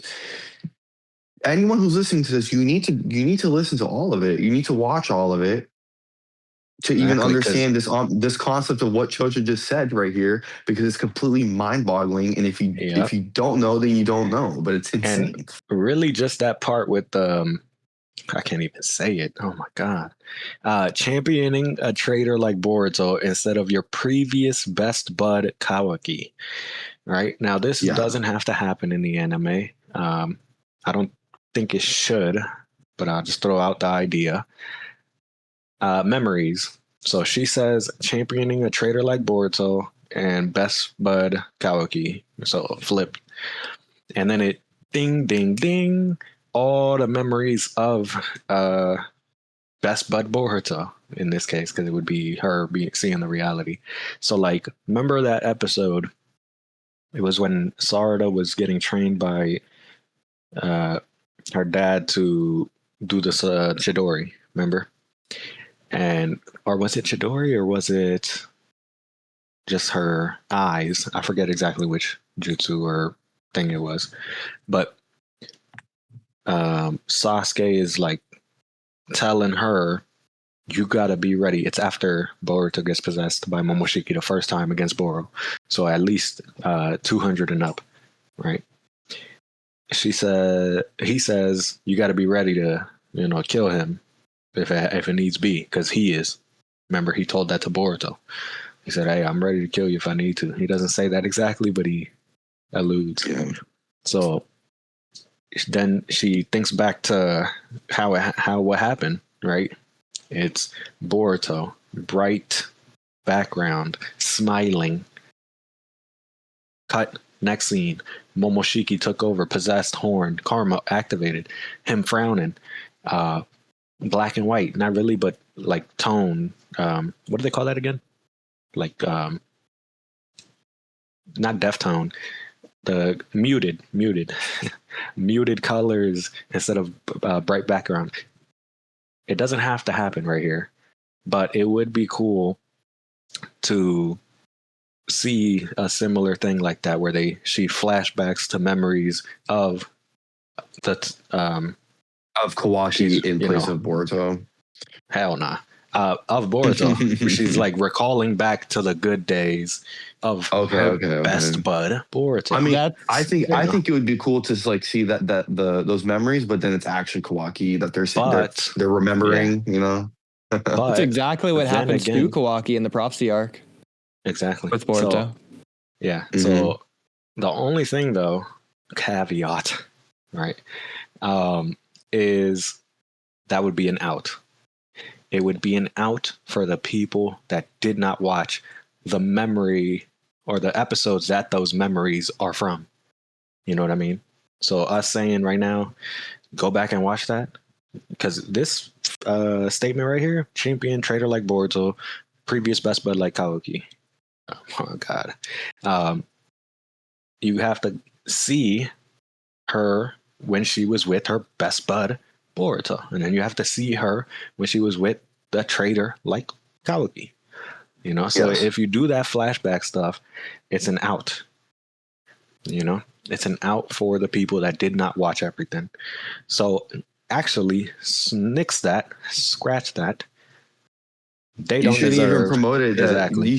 You shouldn't even promote it. Oh, this is for the flashbacks are for people that didn't watch it. No, the flashbacks is for But no, the that's what people it that would, watched it but need a refresher, right? yeah, So, but Well, it's it also would telling also a story purpose. There's a reason for every yeah, it's flashback. obviously. Well, But, true. Someone can get hooked in the middle of the for show. that in even. real life, us in real life reason, scratch that. They don't deserve it. If you didn't watch them episodes, you don't get to see her memories. Just like how Chocho would not be able to see her memories of best bud Boruto. Yes. And they had good days. You know, there's literally an episode titled Boruto and Sarada, episode 24. Watch that one. Yeah. Okay, let's finish up. We got 9 pages left. So let's see. Next page. Sarda's looking, Sumare's looking at Chocho talk, and Chocho saying about Boruto, and he's really hot. I can totally see it now. And Sakura's like, huh? That's not. And then we see Sumare chuckling after she says that. So all the girls got a crush on Boruto now. And then Chojo says Kawaki too, of course. It's still a mystery to me when he became such a baddie. What kind of dialogue? This And he looks is nothing a like Lord JoJo thing to Seventh. say, but this is interesting because this Yeah, it does is. give That's us what I some was light thinking, on yeah. omnipotence. It is a Chojo thing to say, but she also says, and he looks nothing like Lord Seventh, but which is, I mean, okay, a good observation, but never mind that. So happy to be able to make small talk with you again. It's been an eternity. You too, class rep. How you been? So this literally tells us that because I guess Sakura and Sumire were like separated from everyone because they were siding with Boruto, right? So it looks Sarada. like Sarada, yeah. So it looks like they didn't even conversate or be friends for some years. It's very interesting. I mean, they probably just don't have time. Yeah, I don't think They're that's because training. of Boruto. I think that's more of Sumare's just stuck in Amada's lab, basically. Yeah. Let's But see. that part right there, it's still a mystery to me when he became such a baddie. Yeah, oh my goodness. The dialogue aside, this reminds me of, what am I going to say? Exactly. The anime. This is why the anime is better. Like, it's episode 67, which is ironic now because when was 6-7 a thing? 2024, right? Like 6-7 was not anything before then. There was no if you know to that, right? Yeah. Okay, good. Well, episode 67, it's Chocho has a mission where they have to protect these people that have been getting death threats because their show is about to end. And they believe yada yada, whatever. It's a soap opera. You know how people get about their soap operas. So in that mission, Chocho is hiding her true self with her slim form, right?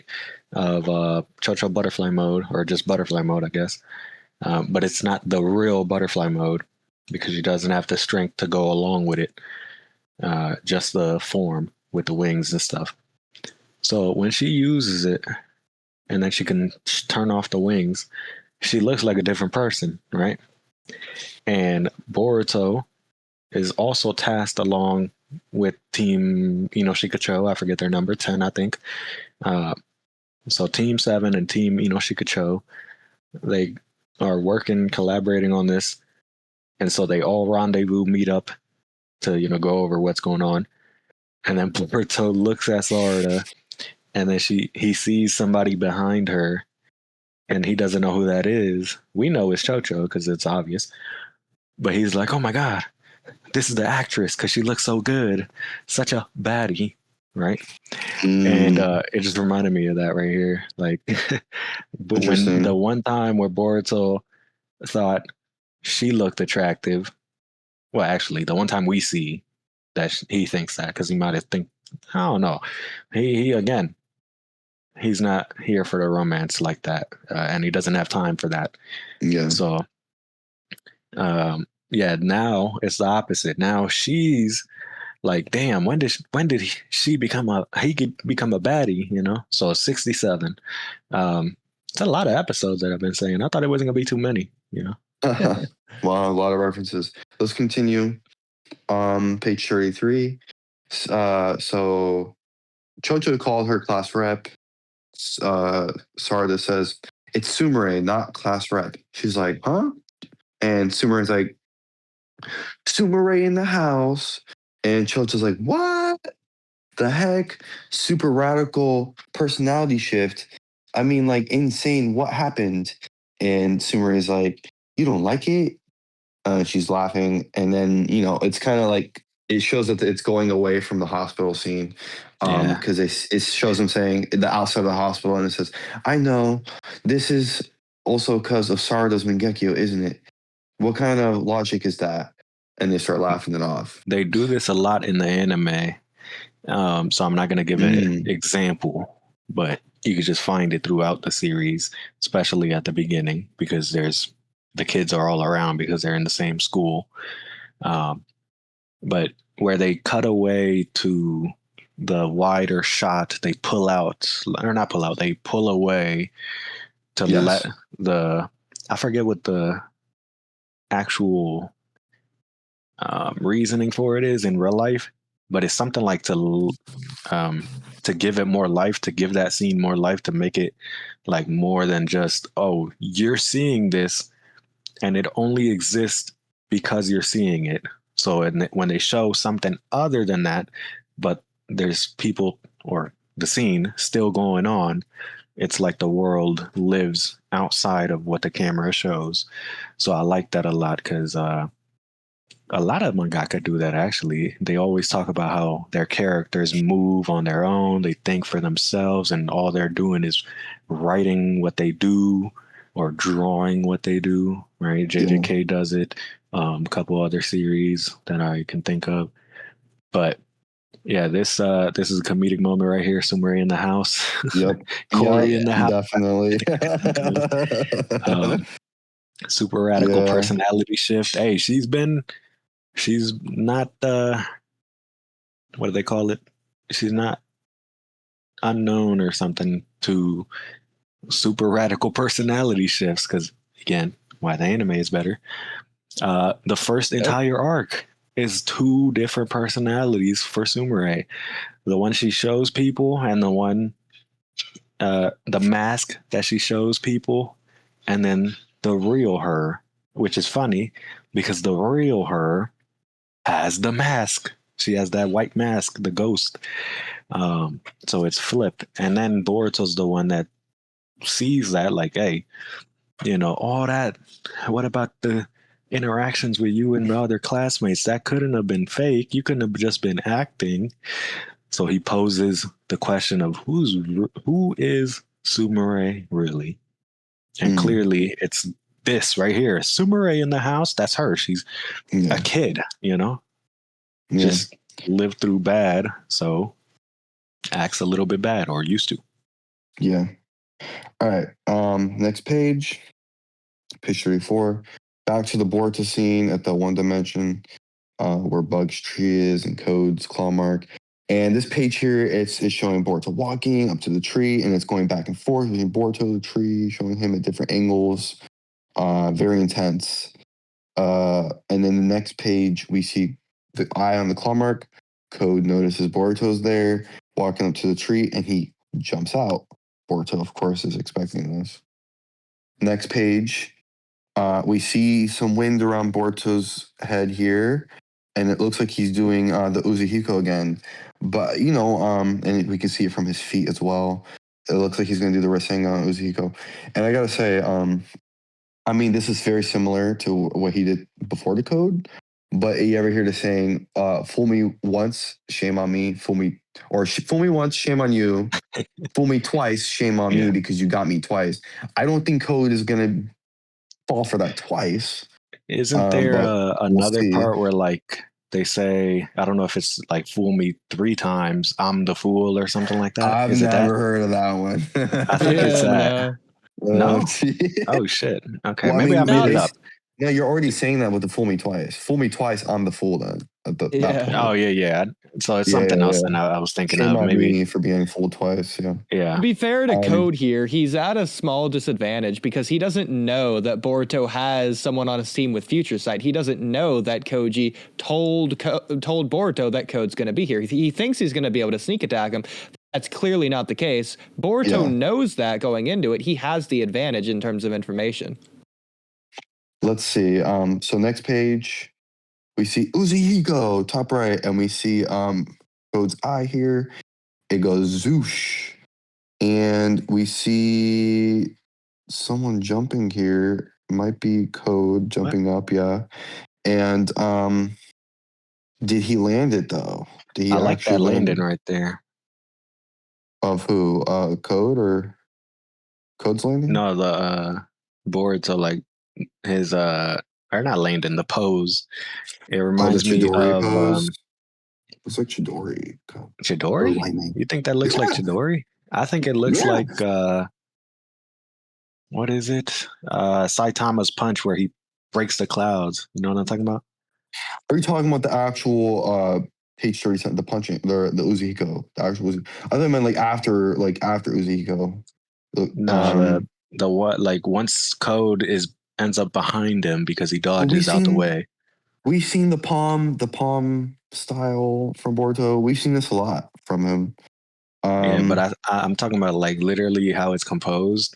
It reminds me exactly like it is pretty Saitama cool. with the punching the clouds away. And it looks like Code is like coming out of the claw mark. Code's flying out of the claw mark. Yeah. Let's see. Page 38, next page. So Code lands, he comes out of the claw mark.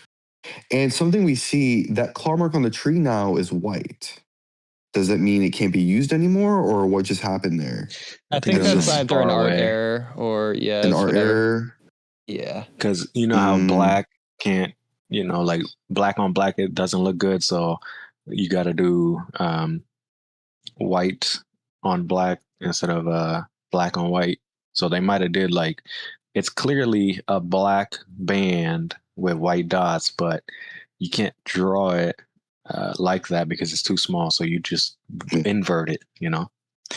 It reminds me of Sasuke, his Amino Tijikara, the teleportation, the swap ability with his Rinnegan, especially because of the posing that Code does right here. He every time he does that swap and he gets grounded down afterwards, he does this one hand touch on the ground, 3-point stance like he's on O-line, or in this case tackle. So it's it just reminds me of that. And then especially because of the band being inverted colors, because Sasuke inverts whenever, not Sasuke inverts, but the colors invert whenever Sasuke does that ability. Obviously, it's not that. He just dodged, jumped, landed. But it reminds me of the Jogan, like, they said they forgot to fill it in or something happened. Or I mean, it would be more proof to that's why it's not Black Sclera, Yeah, true. We see here that if we keep seeing other instances where it's supposed to be some other color, but they purposefully do it just to make it look like it's there. Because they could have done black with white dots, but them dots would basically be not there. You know, it's too small. Yeah. And he draws like analog, like actually physically on paper. He's not a digital guy. He can't zoom in on paper, you know? So Yeah. that's also why I like the art style right here. Or So let's the see. series. Let's see what Code says. Code says, "Shrewd bastard, not only anticipating my ambush, but also having a counter prepared." So he realizes Boruto already knew. Next page, you'll see. Oh, they have a conversation. Boruto says to Code, "Good to see you looking well, but an ambush seems awfully passive." Code, "Well, come at me. You've only missed once so far. Be more confident." Code says, "Shut up, you fake. Only an idiot will fall for that." And Boruto says, "Then what's your grand plan, eh? How do you intend to kill me if you're so scared?" And Code says, "How, you ask?" You know, I wonder what he means by "you fake." Because he said this earlier, and I forgot to say something about it. But earlier, when he was thinking of, let me go for Sarada, he was like, that It's the poser hero. omnipotence. Yeah, I It's know, the but I'm saying, like, omnipotence. he says poser hero. Wouldn't that be Kawaki, the poser hero? So, like, what is he talking about? And then you fake. So, does he know or does he not know? I'm gonna have to go back and really pay attention to what he's saying, because it It's very sounds to interesting. me like he might know Boruto's Boruto and Kawaki's Kawaki. It's always Even been though- vague, because in the beginning of Two Blue Vortex, Exactly. he's calling Boruto out for using his signature move, the Rasengan. But that Exactly, doesn't but make sense if he then- thinks he's Kawaku. It could make sense for the Rasengan thing because they fought one time before that point in time when he says but it. is So that it's really vague. enough for Code to say that's his signature I mean, move? I don't know. It would be his best move that he has, especially if he's training with Sasuke and he doesn't have everything mastered at that point. He says, you have it all in your head. Now it's about honing it, see? So it would, and especially because this Boruto, manga Boruto, is very limited in his arsenal compared to the anime. This is why the anime is better. But no, so like oh my God, it's breaking my brain. This is worse than the numbers.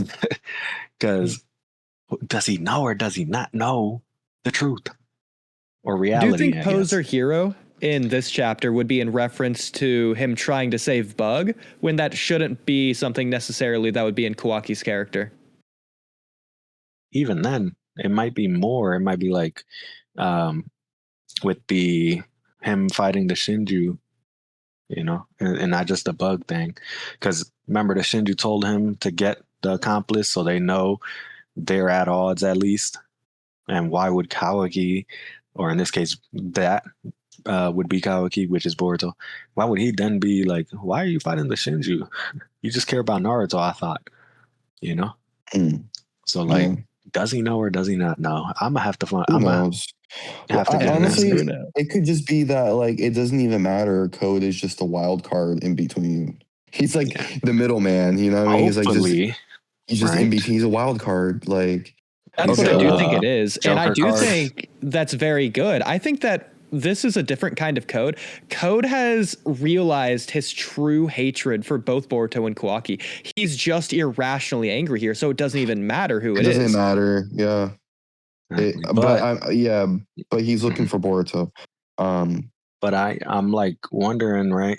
So if Code does know the truth of Boruto is actually Boruto, who he says he is, and Kawaki did what he did, and he's lying to everyone in the world except for the exceptions, right? Then that would make the almost nil likelihood of him teaming up with Boruto immediately skyrocket in probability. Because if he knows the truth of Boruto is actually Boruto and Kawaki's Kawaki, then he can aim his actual hatred. He will actually go against Kawaki. Yeah, it's a misplaced hatred. If he gets cleared up on that, he can place it on Kawaki. And then team up with Boruto. See what I'm saying? And then betray Boruto after. Okay, let's finish this up. Page 40.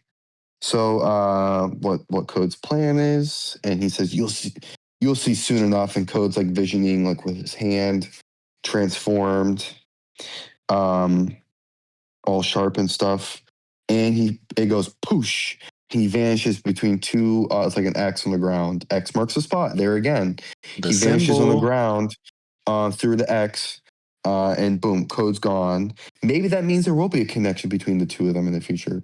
Maybe that's what the symbol means. The symbol isn't the 10 tails; it's the code. It's X. It's just anything to do with code. Yeah. But I don't know. Boruto then talking to the Toad. He says he ran off, and the Toad says taunting was a bit excessive. And we see Boruto. Yeah. Oh, that taunting.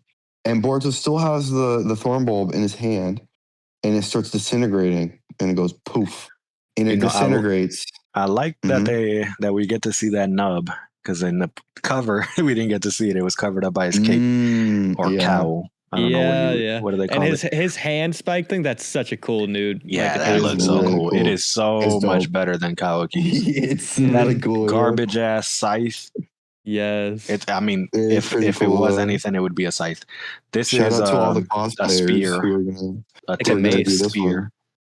Oh, mace? Nah, because it's like pointing all in one direction. I think it's got a bunch of knives. It's like he's got a dagger. He's got it's like the Derma. Oh yeah, like a multi-tool. Yeah, literally. You got a bottle opener on that bottom one. Exactly. Yep. But yeah, nah, that's funny. He's got a coat. He's got a Boruto hunter on that one. Okay. Next page, final page. By the way, we are just in 3 minutes. We will be hitting 2 hours. And then we see we see Bug in the tree, vanishing away. And Boruto says, "Sorry, old man, I was too slow." And Koji says, "Don't fret. Remember, he wasn't a good guy. Just let this be seared into your memory, what it looks like when the soul burns." And we did see this also with Ishiki when his soul burned as well. So, wow. Okay, now so we found. I guess they have to show us a soul and someone actually dying from the tree, and then now I think all the other ones probably will survive.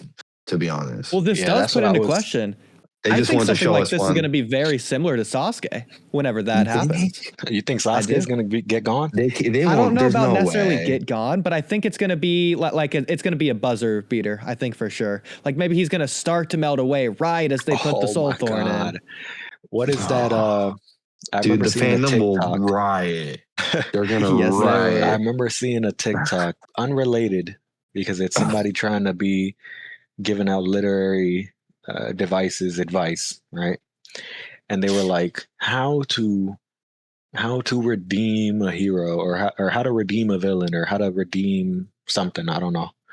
And they said, give him what he wants and then take it away. It's like, here you go. Nope. Last second they take it away. So that would be actually crazy if they did that, because I'm already picturing the scenario of the extreme of that with Sasuke. Boruto and Sarada get Hidari's bulb, the thorn soul. They go to the tree with Sasuke. Oh, geez. He hands it over to her, and then she tries to put it in, and boom, it disintegrates in front of them before they can get it. That's the ultimate extreme, that happens in Sarada's hands. Okay, here's what I wanted to mention earlier in this episode, by the way. I wanted to mention this. So far, my expectations of I want to say this, and then we'll end the podcast. My expectations of Two Blue Vortex, way before we even knew the name of Two Blue Vortex. I thought, we all thought it was going to be like Shippuden or something. Raiden. Raiden. I thought it was going to be Raiden. Personally, I thought it was going to be Boruto Raiden, which would have made sense. But I thought that it was going to be very emotional, very, very gore, a lot of gore, very emotional, a lot of violence. And like we do have that, like we do have, Yodo dying, and we do have gore and violence and stuff, but it's not to the extreme that I thought it would be, like where it's like very emotional, it'll even make you cry. So far, Two Blue Vortex to me has been a mind fuck. It's just been like messing with your mind. Yeah. But I'm wondering if it will take that path further down the road. I had the same thing, but not really. So, same thing. Before we even knew of part 2, the name, whatever. Actually, just like how Naruto said in Baryon mode, ever since I became Hokage, corrects himself. Ever since I thought about wanting to become Hokage, same thing with me. Correction. Before Two Blue Vortex, before anything, before the series, just the prospect of that, the idea of there's going to be a story with the next generation and it's going to focus on the son of Naruto, who I already know is going to be better than Naruto. I was just saying everything would be better than Naruto. And it is, Yeah.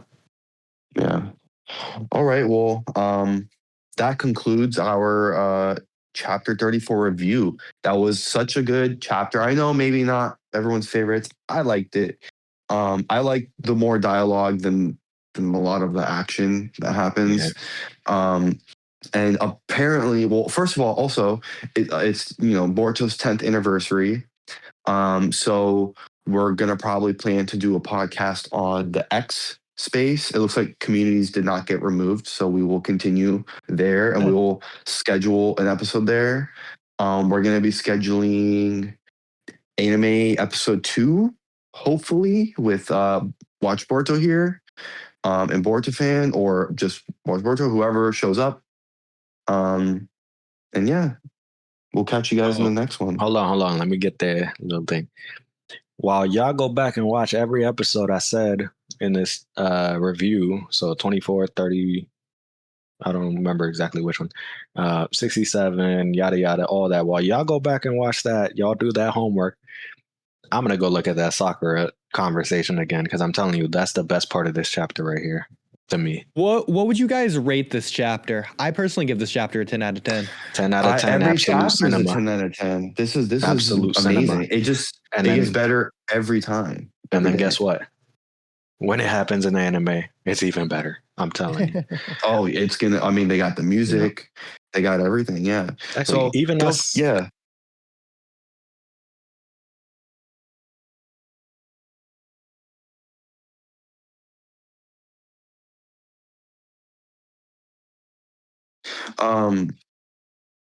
Yeah.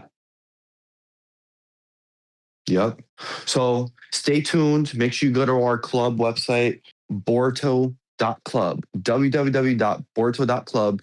You'll find all of our links there. TwoBlueVortex.com. That's our community blog integrated with our community Discord. You'll find the Boruto podcast there. A lot of resources like chapter countdown timers and everything that you ever need as a Boruto fan. So thank you for being here, and we will catch you guys in the next podcast. See ya.